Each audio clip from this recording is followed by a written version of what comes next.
सत्संगत जी, प्रेम से कहना धन्यकार जी। संतों महापुरुषों, गुरु की कृपा से सभी कुशल मंगल हैं।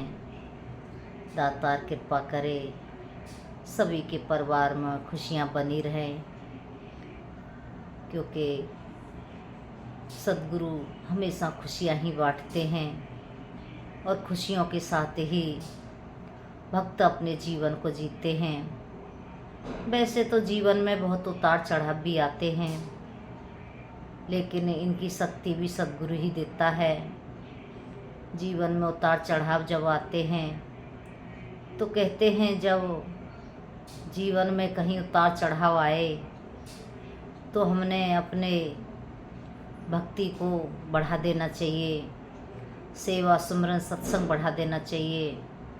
तो जब गाड़ी चलाते हैं, जब गाड़ी कहीं ऊंचाई पर चढ़ती है तो उसमें रेस देनी होती है, और रेस देते हैं तो गाड़ी ऊपर चढ़ जाती है।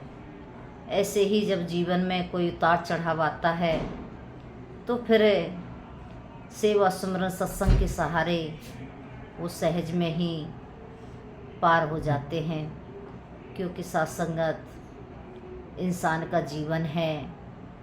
मृत्यु लोक में जी रहे हैं जीवन, और जीवन में अनेक उतार चढ़ाव आते हैं, लेकिन वही बात है, जिसकी वस्तु उसकी समझो, विषय नहीं तकरार का है। कहे अवतार ये पहला प्रण है, तन मन धन निरंकार का है। कहते हैं ये सब कुछ परमात्मा प्रभु का है। अगर जीवन में कोई ऐसा उतार चढ़ाव आता है तो हमने परमात्मा का समझ के उसको सहज में ही सहन करने की शक्ति प्राप्त हो जाती है। तो कहते हैं एक कैशियर होता है, बैंक में लाखों जमा करता है और फिर लाखों निकाल भी देता है, लेकिन उसे कोई फर्क नहीं पड़ता। ना उसे आने की खुशी होती है और ना जाने का गम। तो इसी तरह ये जीवन आज सतगुरु ने संभाला कि तुम्हारे जो जीवन में आज जितनी भी उत्पत्तियां हुई हैं, जितने भी आपके जीवन में सुख आए हैं, ये परमात्मा की कृपा से आए हैं। और जब कभी उतार चढ़ाव आता है तो वो भी परमात्मा की कृपा से ही आता है। कहते हैं कि जीवन का कुछ पता नहीं है, जीवन कहाँ हमारा साथ छोड़ देगा, क्योंकि ये जीवन पानी का सा बुलबुला है। पानी का बुलबुला यस मानस की जात। तो ये मनुष्य की जो जात है एक पानी के बुलबुले जैसी है।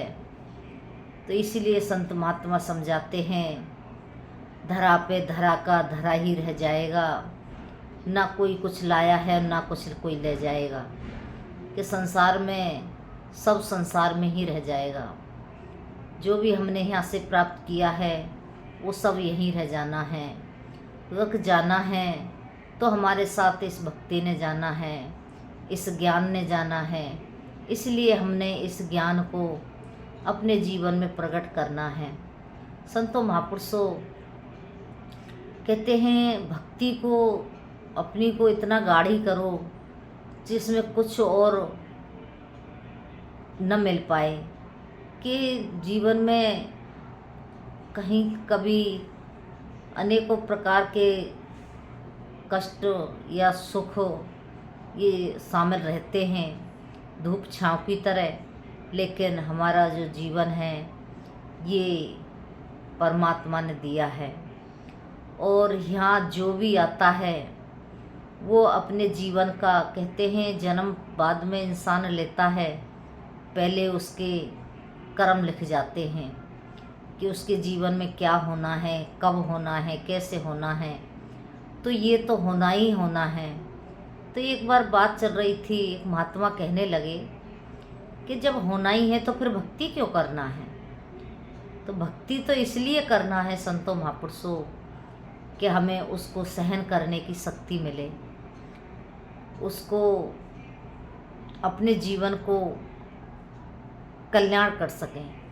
क्योंकि जीवन का कल्याण तभी होता है जब हम भक्ति करते हैं। कि पिछले जो कर्म हम जो कितने भी करके आए हैं वो आज हम भोग रहे हैं। अच्छा कर्म करके आया है कोई व्यक्ति तो अच्छा भोग रहा है, और गलत करके आया है तो गलत भोग रहा है। तो भोग सब रहे हैं। लेकिन जो भक्ति कर लेते हैं इस मनुष्य जीवन में, तो उसका आगे का जो सफ़र है वो सुंदर हो जाता है।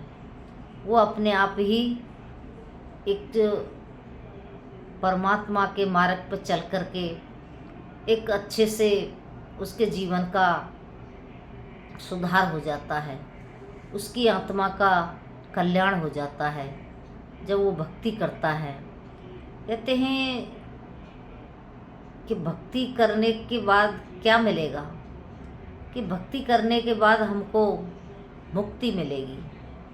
और मुक्ति जो मुक्त हो जाता है व्यक्ति, उसके जीवन में फिर और कुछ इच्छा नहीं रहती। क्योंकि एक बूंद होती है, उसकी इच्छा होती है कि मैं समुद्र में मिलूं, और जब वो समुद्र में मिल जाती है तो फिर उसका कोई अस्तित्व अपना नहीं रहता है। ऐसे ही हमारी आत्मा है, जब परमात्मा से इसका मिलन हो जाता है तो इसका अस्तित्व नहीं रहता, ये परमात्मा में विलीन हो जाती है। लेकिन ये होती तभी है जब ये इसको पूरी तरह से अपने जीवन में धारण कर लेती है, कि सोते बैठते उठते जागते हर वक्त इसका ध्यान रहता है, बाकी वो सब कुछ भूल जाता है। उसे और कुछ इच्छा नहीं रहती, उसे इच्छा यही रहती है कि ये मेरा प्रभु परमात्मा मेरे जीवन में हमेशा बना रहे, कभी इससे मैं दूर ना हूँ। तो उसका जब ऐसे भाव बन जाते हैं तो उसके जीवन में ये भक्ति प्रवेश कर जाती है, और फिर उसके जीवन का कल्याण हो जाता है। भक्ति तो सब सिखाते हैं, अनेक गुरु सिखाते हैं, लेकिन मुक्ति का दाता सद्गुरु होता है। सद्गुरु मुक्ति देता है। सद्गुरु ने हमको पहले परण में ही मुक्त कर दिया, मुक्ति दे दी इसने, और हमारे जीवन का कल्याण कर दिया। अब अगर हम अभी भी फंसे हैं लोभ में, काम में, क्रोध में, तो ये हमारी गलती है। सद्गुरु ने तो पहले ही सब कुछ बता दिया साफ साफ कि तुम्हारा कुछ भी नहीं है। हमारा ये 5 तत्व का शरीर है, ये भी हमारा नहीं है, ये भी एक ना एक दिन इस मिट्टी में मिल जाएगा, और ये आत्मा इसको छोड़ के चली जाएगी। जब तक आत्मा इसमें रह रही है, इसका जभी तक वजूद है, जभी तक ये चल रहा है, खा रहा है, पी रहा है, बोल रहा है और अनेकों क्रिया कर रहा है। लेकिन जैसे आत्मा निकल जाती है, शरीर तो वही है लेकिन वो पड़ा है। अब वो ना हिल रहा है, ना झुल रहा है, न बोल रहा है, न खा रहा है, न कुछ सुन रहा है। क्यों? क्योंकि जिसके कारण वो सुन रहा था, जिसके कारण वो बोल रहा था, खा रहा था, वो तो उसको छोड़ के चला गया। क्योंकि कहते हैं घर होता है, अगर घर में कोई घर वाले ना हो तो घर घर नहीं होता। इससे ही ये शरीर है। इस शरीर में अगर आत्मा नहीं है तो फिर ये शरीर किसी काम का नहीं है, बेकार है। तो ये समझ हमको सद्गुरु देते हैं कि एक ना एक दिन तो छोड़ के सब कुछ जाना ही है। तो क्यों ना अभी से छोड़ना शुरू कर दो, क्यों ना अभी से त्यागना शुरू कर दो। अभी से अपने मन को समझाओ कि तेरा कुछ भी नहीं है। तू कितना भी लोभ कर ले, कितना भी जोड़ ले, कितना भी बचाव कर ले, लेकिन फिर भी तेरे साथ कुछ भी नहीं जाने वाला। अंत समय जब आता है तो ये जीव आत्मा रोती है, फिर ये कहती है मैंने पूरे जीवन क्या किया, मैंने धन इकट्ठा किया, बेटे किए, परिवार किया, मैंने इतना कुछ कमाया, लेकिन आज तो मेरा कोई साथ नहीं दे रहा है, कोई साथ नहीं देता। अगर देता है तो ये ज्ञान देता है, साथ देता है तो सद्गुरु देता है, ये हमारे जीवन का कल्याण करते हैं। तो संतों महापुरुषों, जो हमारे जीवन का कल्याण करे उसको हमें विशेषता देनी चाहिए, उसको अपने जीवन में धारण करना चाहिए कि ये ही मेरे जीवन को पार उतारने वाला है।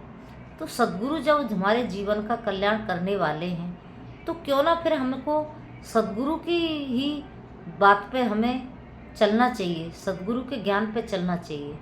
तो संतों महापुरुषों जो ज्ञान ले लेते हैं वो अपने जीवन को ज्ञान में ढालने की पूरी कोशिश करते हैं और चलने की कोशिश करते हैं। कुछ चल पाते हैं, कुछ नहीं चल पाते हैं, कुछ पूरी तरह से धारण कर लेते हैं, जो भी वचन आए सत्य वचन कह देते हैं, और कुछ उसमें टीका टिप्पणी कर देते हैं, कह देते हैं ये क्यों कहा, ये कैसे हुआ। तो फिर वो बात वही वाली आ जाती है कि एक भक्त हनुमान हुए और एक भक्त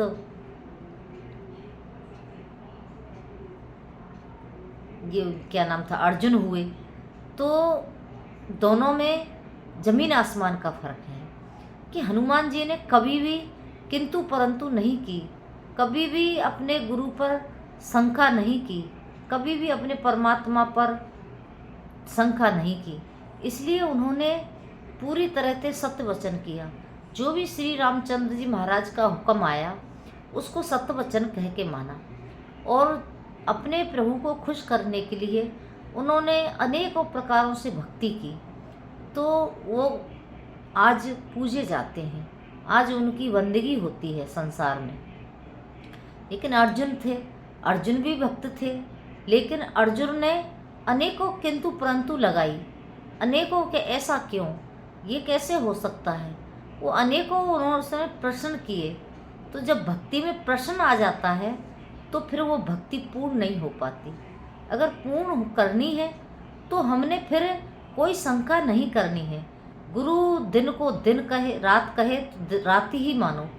एक बताते हैं एक भक्त को आदेश गुरु ने दिया कि ये कपड़े धोने हैं, तो उसने सुना कि कपड़े धोने हैं तो वो रात में ही लेकर के चल दिए, रात में ही लेकर के चल दिए और कपड़ों को धो कर के लेके आए। अब जब वो सुबह 4 बजे कपड़े धो कर के लाए तो गुरु ने पूछ लिया कि कहाँ गए थे, कि कहा कि गुरु आपका हुक्म था, तो आपने हुक्म दिया कि कपड़े धोने, तो दास तो कपड़े धोने गया था। तो उन्होंने कहा कि रात में, कि मुझे नहीं पता है कि रात है कि दिन है, मुझे तो बस आपके हुक्म की पालना करनी है, जो भी आपका हुक्म आ जाए मुझे उस पर चलना है। तो संतों महापुरुषों, संतों महात्माओं का, गुरसिकों का ऐसा ही एक कर्म होता है। वो गुरु की बात को सत्य वचन मान लेते हैं, जो भी उनके लिए हुक्म आदेश आता है उस पर चलते चले जाते हैं। लेकिन जो किंतु परंतु करते हैं वो सत्संग तो करते हैं, सेवा भी करते हैं, लेकिन गुरु की नज़र में उनका उतना रुतबा नहीं होता जितना होना चाहिए। उस भक्त का ज़्यादा होता है, उस भक्त के मायने ज़्यादा होते हैं जो सद्गुरु के हर वचन को सत्य वचन करके चलता है। तो संतों महापुरुषों, हमने सद्गुरु के वचन को सत्य वचन कह के चलना है, और जो भी इनका हुक्म आए उस पर चलना है। तभी हमारी भक्ति में वो एक दृढ़ता आएगी, जब ही हम उतार चढ़ाव के जो जीवन है हमारा, उससे हमको मुक्ति मिलेगी।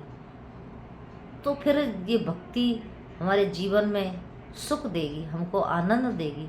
कहते हैं मेरे मन आनंद, कि मेरे अब मन में आनंद है, अब दुनिया कुछ भी कहे मैं हर समय आनंद में रहता हूँ। तो संतों महापुरुषों, दासी इन्हीं शब्दों से आपसे क्षमा चाहती है। दातार कृपा करे, रहमत करे, सबके जीवन में हर एक प्रकार के सुख हों, आनंद हो, भक्ति भरा जीवन हो, सद्गुरु के हुक्म की पालना हो, ऐसा हमारा जीवन बन जाए। तो दासी इन्हीं शब्दों से आपसे क्षमा चाहती है। कहीं ऊंच नीच हुई हो तो दासी को एक गुरसिक समझ के बख्श लेना, माफ़ कर देना, प्रेम से कहना, धन्यवाद जी।